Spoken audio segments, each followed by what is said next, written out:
Hi everyone. Thank you for joining me. I am Corey and I'm the owner of the Cat's Meow Wreath Boutique. Today I just wanted to show you how to make a simple bow using the Pro Bow the Hand. I'm using 2.5-inch ribbon and I am pinching the end. You want to leave about an inch. Then you're going to take your 26 gauge floral wire and wrap it around really tight a couple times. You don't need to do more than that, just a couple times is really all you need. Then what you're going to want to do, after you make sure it's tight, is you're going to place it on the base finger. The placement of this is really important. You want to make sure that you put it in the middle because this is where we're going to bring all of the ends of our loops. So it needs to be in the center, nice and straight. You want to take the one end and wrap it of the floral wire, and wrap it counterclockwise on the base finger. You're going to take the other end and you're going to wrap it around the nail that's on the side of the board. Then take your ribbon. I am using Row E. Say hi to Binks. He's my grandkitty. Just wanted to check and make sure I was doing everything right. So I'm using Row E and I'm using fingers 1 and 2. I should say 1 left and 1 right. And I'm just gently placing the loop around the finger and then bringing it down to that base finger, giving it a nice little pinch and then twisting. So to use this bow, I want all of the loops to be the same size. So I'm going to use the same finger over and over. What I like to do is I like to remove the finger and then take the loop off. And then I go ahead and use the same finger over. Some people do like to just put the loop right over the previous loop, which is perfectly acceptable. You can do that. I just like the look of taking the finger out and scooching over the loop that I've already made. Both ways are acceptable and both ways make gorgeous bows, so either way you do it is fine. I made the loops a little bit too tight, that's why I have to remove the finger. You should be able to just take the ribbon right off and keep going. I like to make sure that all my loops are nice and neat and orderly. It's very important if you want to have a beautiful bow that all your loops are uniform. They're nice and smooth. So you can just go ahead and tuck them over there. Go ahead and do another loop.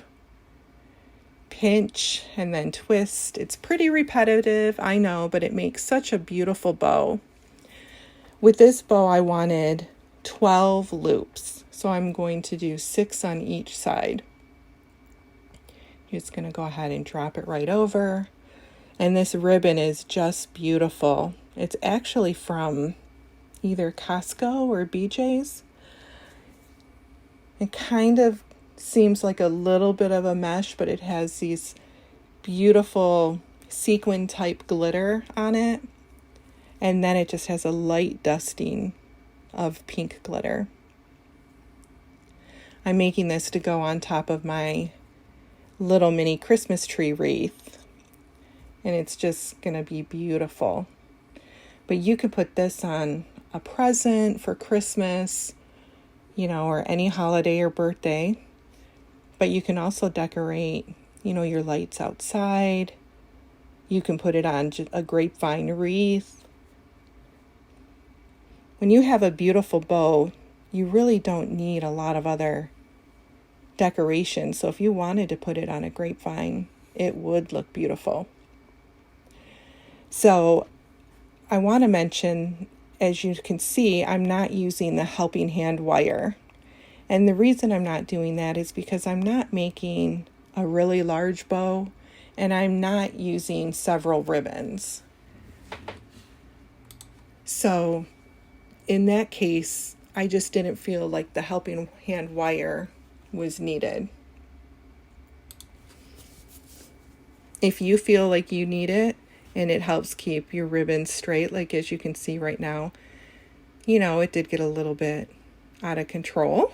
So a helping hand wire could have helped with that, definitely. So now I'm at the end. I've got all 12 of my loops. So I want to remove the wire. It's really important that you take your time and go clockwise to remove the floral wire on the top. If you pull it straight up, it can get knotted and kinked, and then you may need to cut it, and we really don't want to do that. So what you're going to do is you're going to take the wire off, and you're also going to loosen it from the nail. Hold it pretty tight so you don't lose your ribbon like I just almost did. And you want to go ahead and tighten that. And you want to give it 2 or 3 good turns. You don't want to do more than that because you don't want to break your wire. And it's just really not necessary. So you want to go ahead and trim this off. You don't need to give yourself a big tail. So now I do want a tail for this bow. So I went ahead and put, I think it was 2 feet because I wanted 12-inch tails. Sorry, camera angle's really bad there. So I went ahead and measured out 2 feet and then just folded it over to find my center. And I'm going to go ahead and just give it a good pinch. And I want the clean, pretty side facing up on the bow. So I'm going to go ahead and just put that on there. I'm going to go ahead and use the wire and tighten it. You can add as many tails as you want using this same method, and it'll just look beautiful. Go ahead and tighten it. Like I said, don't do too much. You don't want to break your wire. So to remove the bow, you can go ahead and remove, don't know what I'm doing here. What's taking me so long? Oh, so what I like to do, because I like to attach my bows with a pipe cleaner, what I do is I go ahead and put the pipe cleaner just how I would if I was using the helping hand wire. Here I'm trying to find the center because I want to make sure I have the right placement. And then I'm just going to go ahead and put the pipe cleaner under the bow to the right side of the base finger. And I'm going to go ahead and tighten it just like I did the floral wire. Excuse me. That way I have something to attach it to the wreath or the grapevine or the present. I just think that the 26 gauge floral wire is just a little bit thin to do something like that. Excuse me, I apologize for my voice. It's allergy season here in Florida. It is October 2022, right before Halloween. So after you remove your bow, you want to go ahead and, if you have a fluff box, go ahead and grab your fluff box. Now, you want to make sure you have a long enough wire or pipe cleaner, because you're going to want to thread one of it through the center hook and bring it down to connect to the tiny nail that is on the fluff box. That way it holds your bow nice and tight. So what I ended up doing is I grabbed another piece of floral wire and I struggled here to connect it together. I mean, it happens, right? So you just go ahead and attach another piece of floral wire on there. And since I'm not going to be using the floral wire, I'm going to be using the pipe cleaner. I'm not really worried about what it looks like because I'm just going to cut it off anyway. You just want to make sure that it's on there nice and tight so you can wrap it around that little nail and get a nice tight fit on the fluff box. It's important that you do things like that because that's what's really going to make your bow, look the best that it can. And let's face it, we didn't go through all this trouble to have our bow not look right. See, it's just not that tight. There we go. So you just want to go ahead and separate your loops. Yeah, see, it's just, I want to make it a little bit tighter. You really don't want it wiggling around too much. Then it'll be hard to keep it in one spot and difficult to separate the bows. The fluff box is supposed to make this part easy, not make it more difficult. Okay, I think we're good here. And you don't need to wrap the wire around that nail too many times. 2 times is good.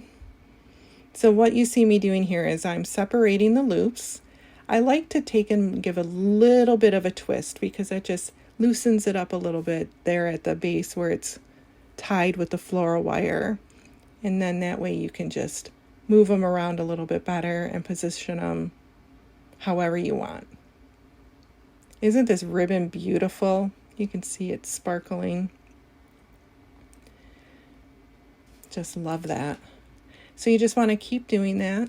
With a 12 loop bow, it's quick and easy. Just go ahead and move everything around to however you like to do it. And you know, once you get fluffing a bow, it's hard to stop. I think we're all guilty of that. Yeah, so just, you know, if you don't like the way one of your loops is looking, you can always go right to the base of the bow, or I'm sorry, where the loop is connected, and just smooth that out and bring it up. That'll help as well. Have your bow stand up nice and tall how you want it. Let's go ahead and keep moving things around. I'm going to go ahead and dovetail the ends when I'm done to give this a more finished look. You don't have to, it's a personal preference. Well, I hope you enjoyed this video. I hope you come back and visit my channel for more in the future.